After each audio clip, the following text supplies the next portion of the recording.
titre intitulé Amour-toi. Je vais parler de la liberté sexuelle en Christ ou en Jésus-Christ, ou à travers la foi chrétienne ou la croyance chrétienne ou de la religion chrétienne, qu'on appelle cette religion le christianisme.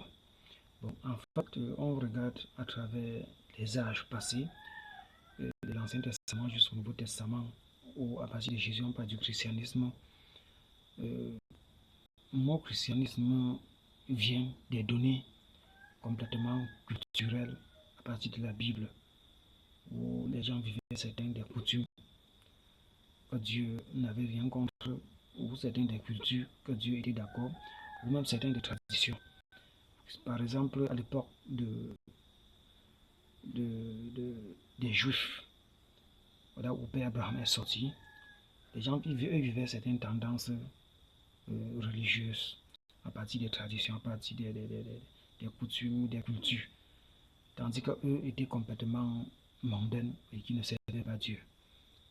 Ces gens où Père Abraham était sorti, qui étaient des parentés ou des ancêtres, des patriarches du Père Abraham, là où il est sorti, c'est remonté jusqu'au judaïsme ou jusqu'à l'époque de Moïse, où on pouvait entendre parler de la religion ou mosaïque ou le judaïsme.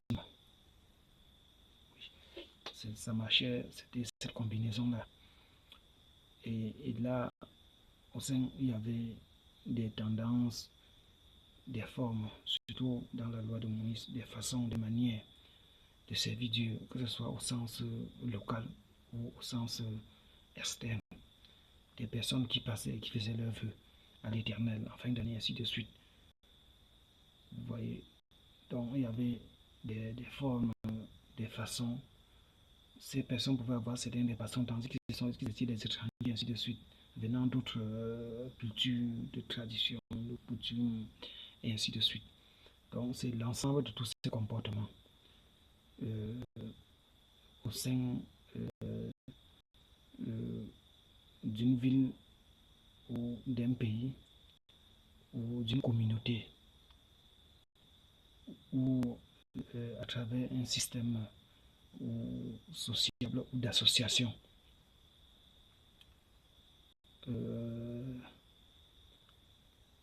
qui manifeste des comportements attribuant à un Dieu ou à un créateur ou à l'éternel, que ce soit à l'époque antique ou à cette époque où nous vivons. C'est ça qui exprime la religion ou des personnes de la religion ou des religieux. Ils croient à quelque chose, ils croient à un Dieu, et ainsi de suite. Là, ça fait, ils appartiennent à une religion. C'était comme ça, jusqu'à dans le christianisme, jusqu'à dans le Nouveau Testament où Jésus est venu. À partir de lui, on parle des chrétiens et par la suite, le christianisme qui globalise toutes les dénominations. C'est ça, pour bien comprendre ce que veut dire christianisme. Donc, le christianisme exprime des données, des comportements vis-à-vis d'un créateur, ou qui exprime une croyance manifestée ou manifeste de plusieurs à un Dieu, et ainsi de suite. Donc, c'est pour ça qu'on peut entendre parler de l'islam, du christianisme, du bouddhisme, et ainsi de suite. Donc, on était sur le tabou sexuel, comment se comporter sans ou encore en abstinence ou en évitant ce qu'on appelle l'immoralité ou l'impudicité ou l'impureté, tout ça mélangé y compris. Donc déjà, l'impudicité à partir du mental, à partir de la conscience, à partir de la compréhension, c'est que vous vous comportez dans votre intimité sexuelle. Vous pouvez être, que ce soit nu, on parle de la nude ou de la nudité, nu chez vous, avec vos femmes ou avec votre femme, comme je suis polygame et j'aime la polygamie, et toutefois, sans oublier, j'aime les femmes. J'aime les femmes. Pour moi, les femmes, pour moi, c'est comme une nourriture. C'est comme une nourriture éternelle. C'est comme un souper. C'est comme une nourriture éternelle que Dieu a disposée pour moi et qui était sortie dans moi et qui rentre dans moi. C'est comme une personne que je peux consommer. C'est comme une nourriture pour moi. Les femmes pour moi. Et je crois que c'est comme ça que je suis aussi pour cette femme. Et vous pour ces femmes. Oui. Donc c'est en quelque sorte une nourriture pour moi pour valoriser la femme, pour exprimer à quel point la femme est une bonne chose. Oui, la femme est une bonne personne. Surtout quand je parle des filles de Dieu. Je parle des vraies femmes, des filles de Dieu. Je ne parle pas des filles rebelles ou des prostituées ou des filles criminelles qu'elles sont partout en espèce et en majorité. Je les respecte aussi, mais que change et que revient en Christ.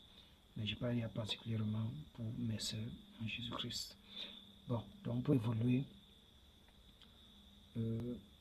donc, comme dit l'Écriture, elle doit être décente à partir de sa conscience. Des choses déjà visuelles qu'on avait enseignées à mon ainsi de suite.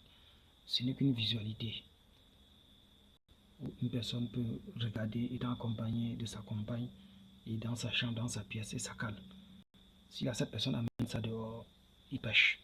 Ceux qui ont pratiqué ça pour aider les consciences, pour éveiller les manteaux et quelque chose, et aider les gens à s'en débarrasser des stress et tout, ils n'auront pas à souffrir d'aucun péché. Peut-être qu'on a amené leurs images peut-être dehors pour faire l'impudicité ou pour c'est ceux-là qui pêchent. Donc c'est quelque chose qui doit rester dans un cadre secret. Là, toutefois pour éviter l'impudicité. Et ceux qui en marchent, que ce soit l'homme, que ce soit la femme, doit être décente ou quelque chose de la sorte pour éviter l'immoralité, l'impudicité ou d'amener les gens à faire des convoitises et tout ça rassemblé. Bon, comme j'avais parlé au sujet des films de ce genre, et quelque chose comme ça. Et quelque chose comme ça.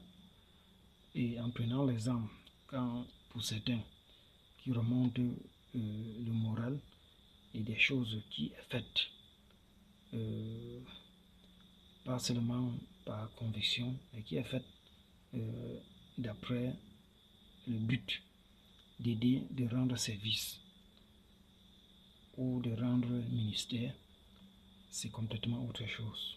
Et déjà, ce qui reste toujours en cadre ou visuel ou matérialisé, comme regarder à travers une vidéo et quelque chose qui est, on peut appeler ça montage, ou qui est au second plan en réalité, mais pas au premier plan en réalité.